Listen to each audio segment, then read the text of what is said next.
parishioners, we hope you are well. I'm Ramona Dias, and I warmly welcome you to the second series of interviews of our parish of St. Mary's. In the first series, we focused on the leaders of our parish. In this series, we'll be engaging directly with our parishioners. Today, I'm talking to Neville Thomas, who has been a parishioner of St. Mary's for several decades. Neville is a very active member of our parish. He is a lector and a Eucharistic minister at the 5:30 Sunday evening Mass. He's also a regular on the Friday evening Zoom prayer meetings conducted by Deacon George. Neville hails from Kerala, India.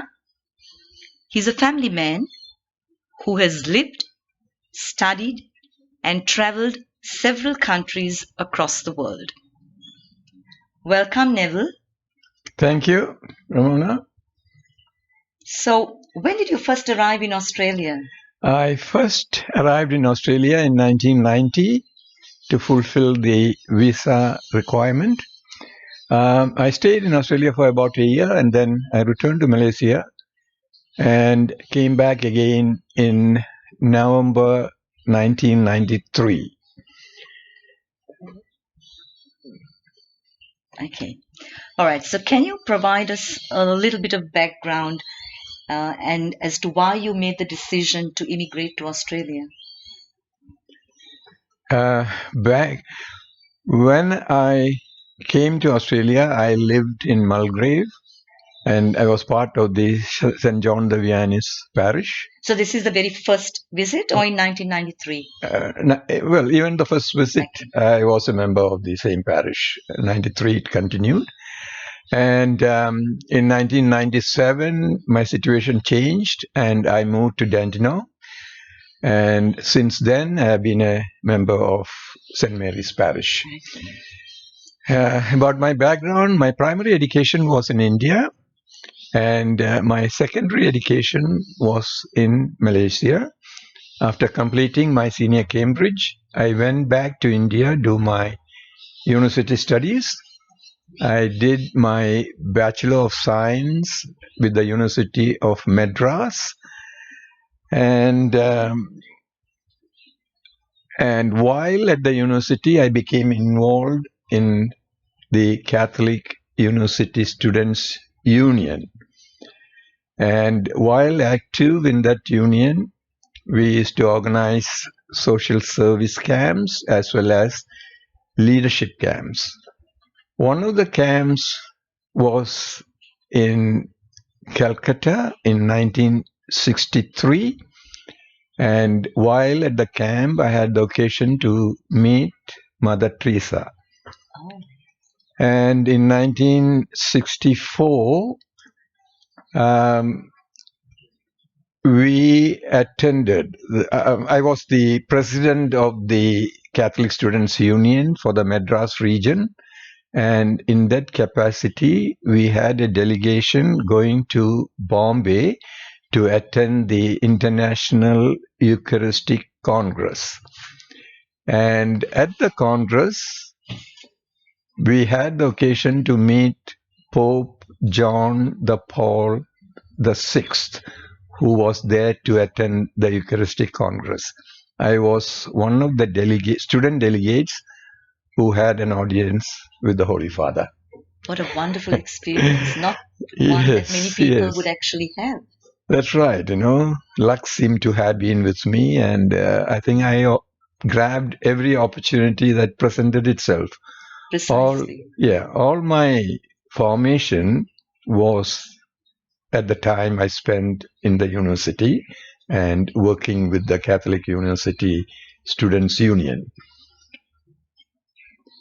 So obviously your interest in all of these in Christian and Catholic study would have come from your background. You obviously had a very strong Catholic background. Yes, especially at the university level.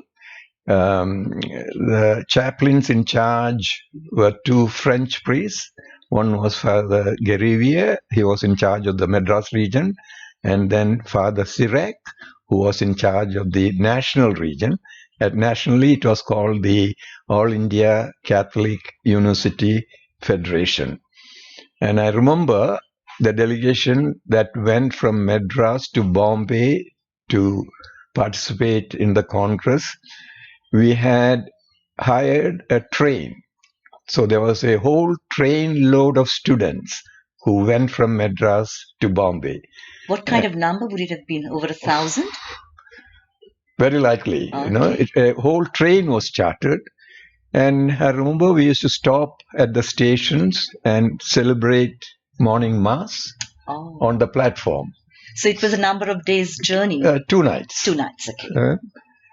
Because it is a chartered train, they had to fit in with the normal services. As well. So, here and there we had to stop and wait. But that's a unique experience. Absolutely, yeah. Absolutely. It was, yeah. Oh, that's wonderful, wonderful. So you talked about returning to Australia in 1993. Did you have a profession or did you work when you got to Australia in 93? Yes, I did. I worked from 1994.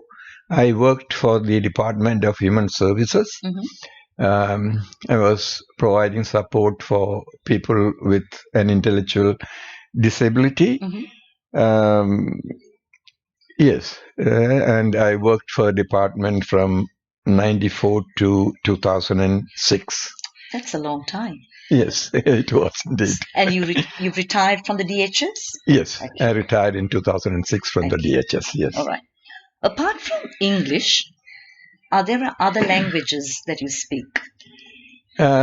Yes, I speak several languages. I mean, you speak very fluent English. But I'm very curious, coming from Kerala, India, whether you have any other dialect that you might be familiar with? Yes, I speak 2 Indian languages. Malayalam, which is my mother tongue, mm-hmm. and Tamil. I also speak Bahasa Malaysia, which is the national language of Malaysia.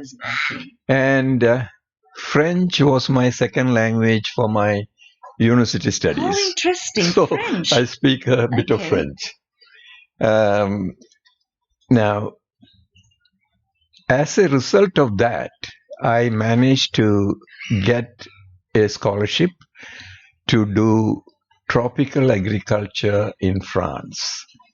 I went to France in November of 1966 and left France in October 1968. So a 2-year stint in France. 2-year stint in France. Which part of France were you based? The first 6 months I had spent in Caen, Normandy. What a beautiful place that is. Yes. I was at the University of Caen undergoing an intensive course in French language. And then I was in Paris. Okay. Lovely, lovely. So whilst in France, did you ever use that time to travel through to other parts of Europe? Yes, I did. The summer holidays was always used to travel around. Usually during summer holidays, everyone from Paris so travels. So this is while at uni? During the summer vacation. Yeah. The normal practice is summer holidays, usually July to September, I think. Mm-hmm. So I bought a cheap 11-year-old Volkswagen Beetle. Oh, and that was the car at the time, yes. The car, yes. And used it to travel the whole of Europe with friends. We used to do camps to make expenses reasonable. Also, you shared the costs. Share the cost. Mm-hmm. What we used to do, we vacate all our rooms and put all our things into one room. And from then on, the 4 of us share all the expenses. Okay. The traveling expenses, room rent for just one room instead of 4. And that kept the cost down. Okay. So we traveled Norway. They're very smart. That's the best way to travel and see the world. Of course. Again, Every opportunity was used. Okay, Of course. from Norway to Norway, Sweden, Belgium, Lovely. Luxembourg, Denmark, and then Spain. Of course, when you went to Spain, we also visited Lourdes. Yes, because it's Yeah. on the border. Yeah, I've Yes, been there. and It's about a 200 or 250 kilometers, I think, from from bottom of Paris, Spain to Lourdes. Yes. and then we covered Italy, Austria, Switzerland, Germany. Wow, you've done And the full round. these were in 3 different trips. Okay, one trip we covered Spain and south of France. Also, the different vacations, not in not in the one vacation. In one vacation. So each trip lasted maybe about 4 weeks. We also went to Monaco. Another trip was to Scandinavian countries, and and the third one was to Austria and all the countries in between. Monaco, wonderful. You would have seen all the rich and famous, how they live in their luxury yachts and ships. Of course, all that. Nice, again, Nice is beautiful, yeah. We had the film festivals there, and all those places we have been, so to speak. We're very fortunate, yes. We had a very good exposure there. What's the most adventurous thing you've done to date? Well, adventurous, you may call it, crazy sometimes. What happened was, at the end of my studies, my scholarship included return passage to Malaysia. Now, since I had the car with me, I approached the scholarship organizers or the office and asked them if they could ship my car to Malaysia. So this is the Beetle that you first bought? The Beetle that I had, yes. The Beetle used for many travels. Yes. Of course, then they wanted to know whether I owned the car. I said, yes, I showed them all my papers and all that. Then they offered to give me the travel fare. That means the air ticket fare. They offered to give it to me, and they said, well, you can do whatever you like. You can use you got the money, cash. The cash in cash. Yeah. You can use the money to ship the car or whatever. That is when I got the idea of driving the car from Paris to Malaysia. Really? What? All the way to drive. That is an adventure. Yes. And of course, I made some inquiries and realized that I couldn't drive through Burma because Burma refused to give me a visa. Okay, because the road conditions were not secure. So I thought, okay, my mother used to be in India at the time. I thought I will drive all the way to India. And I left Paris on the 2nd of October 1968. I started on my own, alone. And I met... so you drove by yourself? You had no one else with you? I started alone from Paris. Yeah. I met a Malaysian in Florence who was hitchhiking back to Malaysia. And from Florence, he joined me. And you were unafraid? Even though you didn't know who this person was, you were unafraid? Oh, he was another Indian. So you felt more this is why, some of the crazy things I have done. Okay. So from Florence to New Delhi, he was with me and we shared the expenses. So from New Delhi, he went a different way and I traveled down south to Cochin, where my mother was. It took me another 4 days from New Delhi to Cochin. And from Cochin, I shipped the car back to Malaysia. Okay. So in total, you left on the 2nd of October. In total, how many days or weeks did it take you to? Yeah, it took me 40. Reach your destination. 40 days. It took me 40 days to reach Delhi. And do you think it was a worthwhile experience? Absolutely, absolutely. I mean, Great adventure. yeah. I mean, well, for me at the time it was an end to a means, in the sense I wanted to get the car with me. So it was just that. I didn't think it as an adventure or something unusual. It was a day-to-day experience. I was prepared, if necessary, if the car were to break down.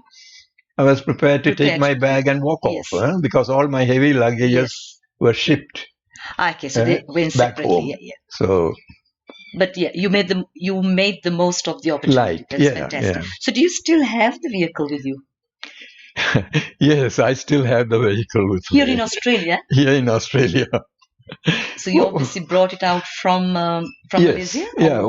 What happened was, when we got migration, I asked my children what they wanted to take with them.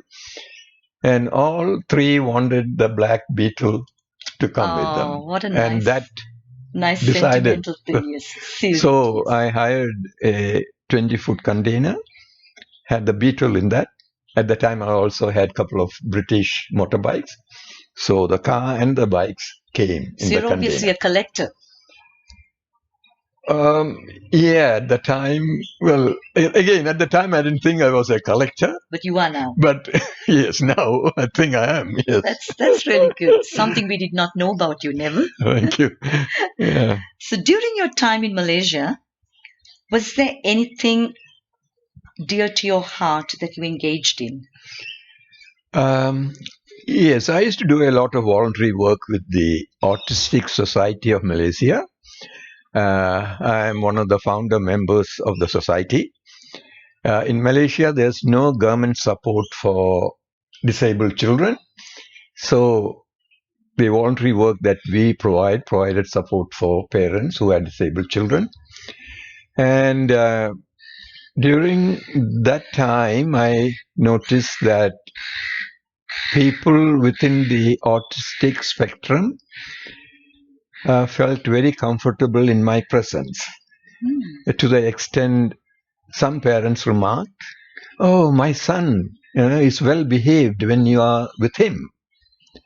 That left a lasting impression on me. I felt there's something that I could provide for people with autism. And this realization is what made me work for DHS. And I worked. So that experience that you had in Malaysia, you were able to put it to good use when you joined the DHS. Something I did voluntarily when I came to Australia, I realized I could get paid for the same work. And that's how I ended up working for DHS. And most of the people I worked for fell within the autistic spectrum disorder. So it worked out really well. Yeah, it is. Of course, it did. So you obviously have been blessed with that grace where you can work with children or people rather with a disability. I think so. Because not everyone has that grace, capacity, but you clearly have been. Yeah, if not for my work with the Autistic Society of Malaysia, I would not have realized that I had that blessing or grace, whatever. So God works in mysterious ways. I should say so, yes. By going to Malaysia and being exposed to that, you uncovered your hidden grace and graces, yes. Beautiful. You can say that, yeah. Is there anything that you would like to share with our viewers post Europe travels and adventures and your subsequent time in Malaysia? Or have you already covered that? Yes, in Malaysia, on my return from France, I worked for a French plantation company. So my profession in Malaysia was plantation management. I see. Plantation meaning rubber, oil palm, and cocoa plantations. Okay. So my first position was with a French company, as I said. I was in charge of 3,000 acres of oil palm and 1,200 acres of rubber. So I reported to a senior manager. So this property had 5 divisions. I was in charge of 1 division. It was an executive post. So in the plantation industry, it came with free housing and all the perks. All the perks, free servants, free gardener, club membership, etc., etc., etc. So coming to Australia, I took a step down compared to what I was used to. And my decision to come to Australia was mainly because I wanted my children to live in a Christian country. As you know, Malaysia is a Muslim country. And But while you were working for the plantations in Malaysia, that you did all this voluntary work for with children who had a disability. Yes, it was towards the end of my work in Malaysia. Okay. My last position in the plantation industry was in Papua New Guinea. Oh, so you went to Papua New Guinea. Oh, you have traveled. So in Papua New Guinea, I was in charge of 4 cocoa plantations. Okay. One of my duties there was to train the Papua New Guineans in plantation management skills. So that was a challenging task too. Okay. But I enjoyed. Yeah.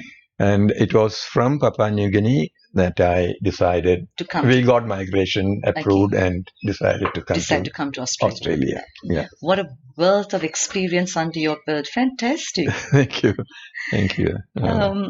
So apart from your involvement with the parish of St. Mary's, do you have any other special interests that take up your time these days? Because I'm guessing you are not working full time now. Yes, I'm not. Yeah, after my retirement for 6 years, I did all the things I wanted to do. I traveled a bit, went to US a few times. I got involved in classic cars. I used to. So obviously, cars is a passion for you. Yes, in the sense, because it started with the Black Beetle. I used to buy classic cars in California, bring them here, use them for some time, sell them, and then go again and buy classic cars. And do you have any of those? I still have a few classic cars. Okay, I think we'll have to have another interview to ask you about all of that. And of course, but after 5 or 6 years, I missed working with disabled children, so I applied to Scope and Villa Maria. Mm-hmm. They are 2 non-profit organizations who provide support for people with a disability. And at present, I work both for Scope. I work on weekdays with Scope on a casual basis. And with Villa Maria, I have a permanent part-time position. We provide respite service for children with disability who stay with the parents. Mm-hmm. We take them camping on a Friday evening and bring them back on a Sunday evening. This is mainly to give the parents a break. A break, yes. So if it is not camping, we usually do Saturdays 10 to 4 and Sundays 10 to 4. So the time frame works very well with me because after work, I have enough time to come home, have a shower, change clothes, and attend 5:30 Mass. Yes. And it works very well. It well organized. So that is what I do now. Of course, with the lockdown, we are not able to provide respite service. Mm-hmm. So since the lockdown, I have not been working, both with Scope as well as because they are one-to-one work situation. And obviously, the current situation doesn't allow you to allow me but to obviously, do that. It's clear that apart from your hobby and love for cars, that you have a passion to work with children who have disability. That's a I think thing. It's not so much work. It keeps me occupied and it keeps me healthy, I must say. And but you also have it in you. Yes. Because not everybody can actually. It's a demanding. I wouldn't call it a job, but it's a very demanding experience. I would say when you have to work with children with disability. But you're obviously you're cut out to do it, and that's a wonderful thing. Yes, I think so, because many people are surprised when they say that I work with autistic people, because the little they know of autistic children they are very unpredictable. Not only children, even adults. I work with That's both. the nature of autism. Autism. I work both with youngsters as well as adults. And I continue to be involved with classic cars. I belong to the Volkswagen Club of Victoria, as well as the Classic and Historic Automobile Club of Australia. My involvement with the Automobile Club, it was because of my Beetle. Because when I brought it to Australia, I couldn't register it because left-hand drive cars were not registered. But after a few years, they allowed club registration, and that's when I had to join a club so that I can register the car. The car is still registered, and I use it occasionally. Sometimes I bring it to church also. We have to see it, yes. The next time you bring it in, we have to see it. Oh, that's fantastic. I just have to wonder whether you've got enough hours in the day with so much going on. But that's beautiful. Thank you. So that concludes our interview today. Thank you for your time, Neville. Thank you for having me. A pleasure. And thank you for sharing your adventures and experiences with us. It's greatly appreciated. Thank you. We hope to bring you more interviews in the weeks to come. We are a very vibrant and diverse parish family at St. Mary's. So if anyone is interested and would like to volunteer to be a part of these interviews, please contact the parish office. Kathy or Franca will get in touch with you to set up a date and time. Until then, stay safe and God bless. Thank you.